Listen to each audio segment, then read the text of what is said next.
Olá, quarto ano, tudo bem? Vamos lá para mais uma aula de português, finalizando o livro. E hoje nós vamos ver sobre o discurso direto e indireto. Eu vou ler aqui um trecho da entrevista, continuar sobre o assunto da Malala. E depois eu vou na outra página fazer uma explicação sobre o que é discurso direto e indireto, tá bom? Vamos lá? Então, todo mundo abrindo na página 104, vamos ler junto esse trecho da notícia sobre o projeto de Malala. No evento no auditório do Parque do Ibirapuera, Malala abriu o discurso apresentando o número de meninas fora da escola no país atualmente. 1.500.000 estão fora da escola. A ativista disse ainda que compreende que os jovens brasileiros estejam passando por um momento de descrença na política, mas sugeriu que não percam a esperança e formem uma voz a favor de oportunidades iguais para os gêneros. Ela endereçou ainda a vulnerabilidade de meninas negras e de comunidades indígenas, que são as que mais sofrem com a falta de educação no país. Diversidade promove tolerância.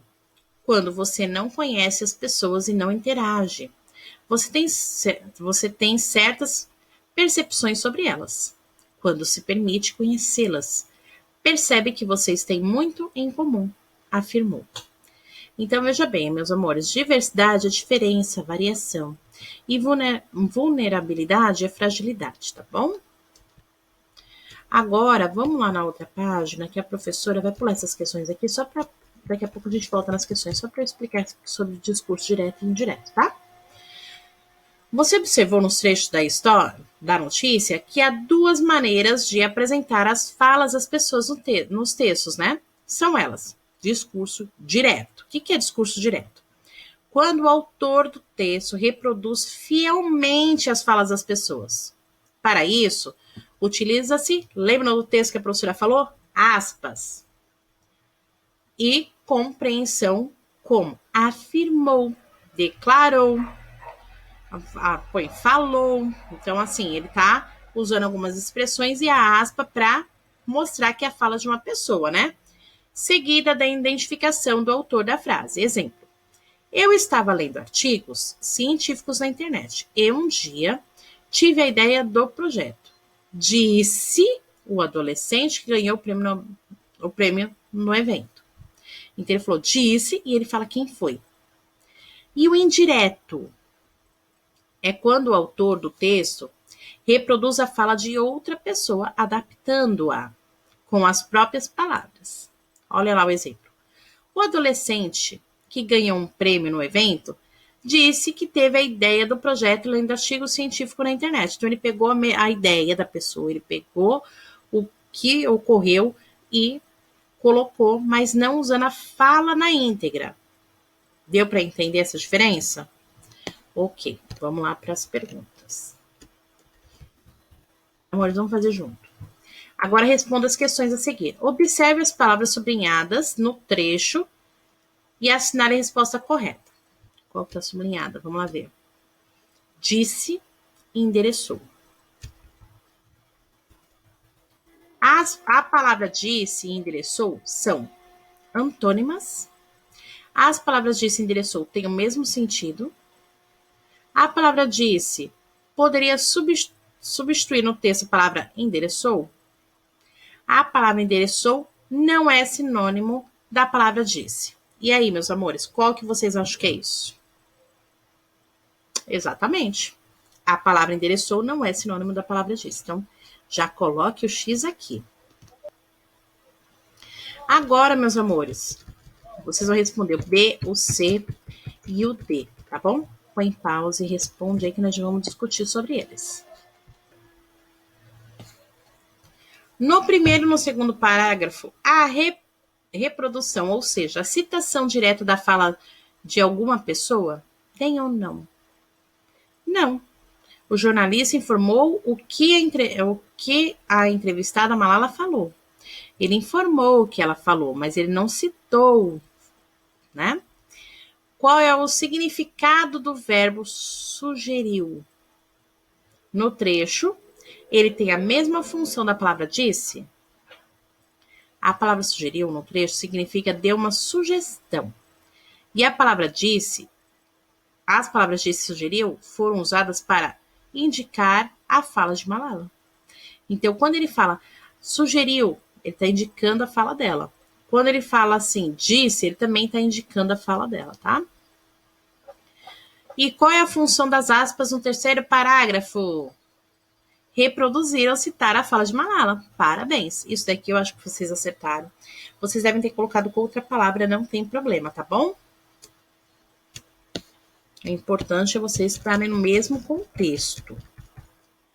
Deixa eu pôr um outro livro, né? Eu já ia descer naquele. Ai, professora. Vamos lá, meus amores. Releia o trecho da notícia e preencha o quadro a seguir, indicando se o tipo de discurso utilizado em cada parágrafo é direto ou indireto. Lembra do direto e indireto?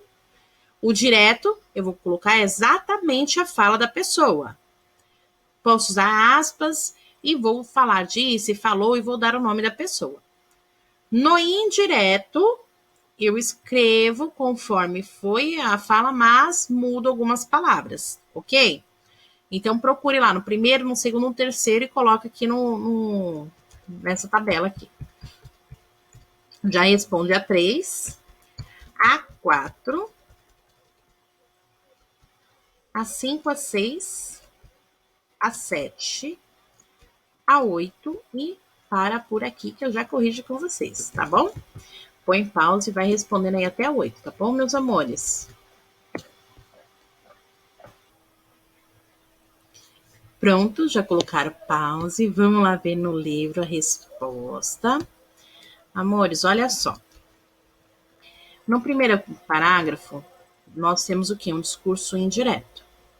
No segundo, nós temos discurso indireto também. E só no terceiro, nós temos o direto. Ok? Nas falas dos dois irmãos, foi utilizado o discurso direto ou indireto? Direto. Qual sinal de pontuação foi que introduz a fala? 2 pontos. Muito bem. Agora nós vamos transformar a fala de Bruno em discurso indireto usando os verbos falou ou disse. Gente, aqui é uma sugestão, cada um fez o seu, que isso daqui é pessoal, tá? Como receberam a notícia sobre aprovação? Foi nessa nossa mãe que me ligou e deu a notícia. Ficamos muito felizes. Aí vocês podem, um exemplo, poderia ser assim. Bruno disse que foi a mãe que ligou para dar a notícia da aprovação e que ele e o irmão ficaram muito felizes. Viu? Então, conseguiu pegar uma fala e transformar essa fala num discurso indireto.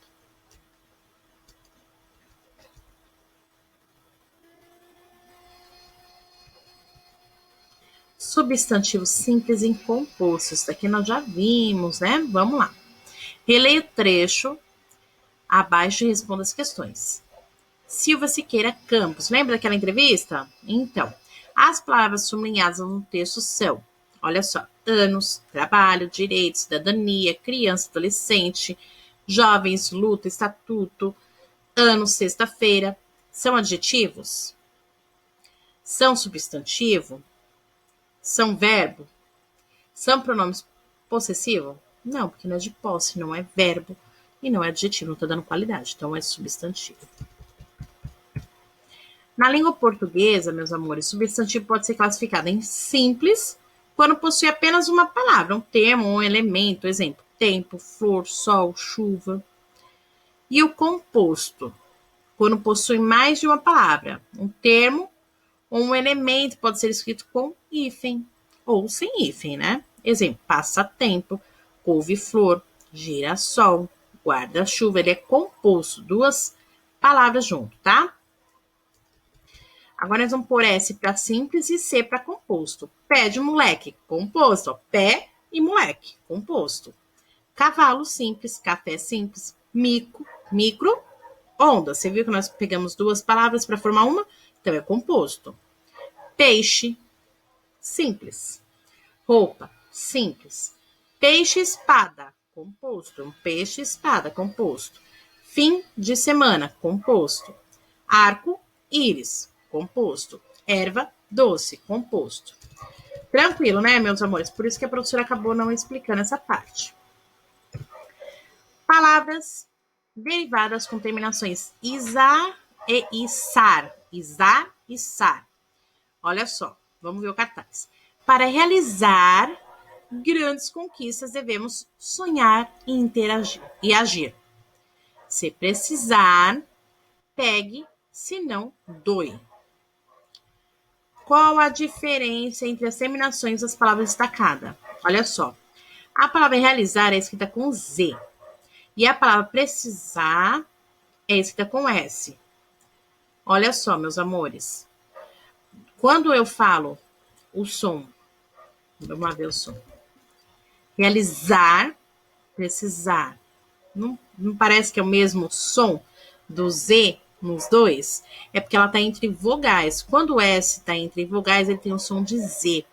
Olha só, Brasil. Não tem um som de Z, é porque está entre vogais. Vamos ver aqui a explicação. Na língua portuguesa, há palavras que apresentam o mesmo som, mas são escritas com letras diferentes. No caso das palavras trabalhadas, há uma regra que pode ajudar a memorizar o emprego do S ou do Z. Vamos ver essa regra? Usa-se o sufixo isar quando palavras primitivas não têm S na última sílaba. Então, na última sílaba não tem S, vai ser o Z, é isar. Exemplo, atual, atualizar. Então, percebeu que atual, a última palavra não era S, era o L. Então, virou atualizar. Usa-se o sufixo isar quando a palavra primitiva tem S, ó. Agora tem o S, que é a primitiva, que vem a primeira palavra.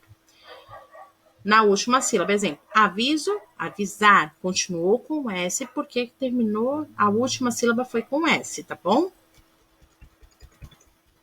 E aí vocês tinham que completar aqui as lacunas, né, das frases com as palavras do quadro. Então aí nós tínhamos o Z, tinha o S, ó, realizar, avisar, canalizar, atualizar, e aí vocês dão uma olhada. Todos os postos de saúde vão realizar com Z campanhas de vacinação. Os pais devem atualizar as carteiras de vacinação dos seus filhos. Dona Marlene pediu a seu filho para avisar aos outros pais sobre o horário de funcionamento dos postos de saúde. Os moradores da Vila Nova estão contentes porque a prefeitura vai canalizar, com Z, os rios que costuma provocar enchentes que causam doenças na população.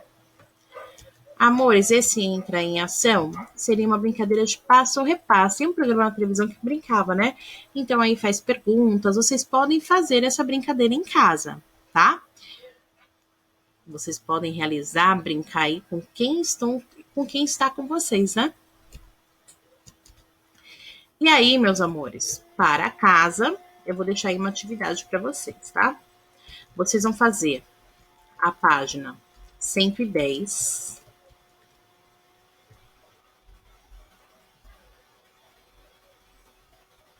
E a 111, tá? 110 e 111. Essas aí são respostas pessoais para ser feito no caderno, por isso é como lição de casa. Só a primeira tabelinha que depois a gente vai discutir na próxima aula, tá bom? É por isso que eu amo vocês. Vocês estão 10 aí. Parabéns. Semana que vem nós vamos discutir um pouco sobre as questões, tá bom? Beijos, até a próxima aula.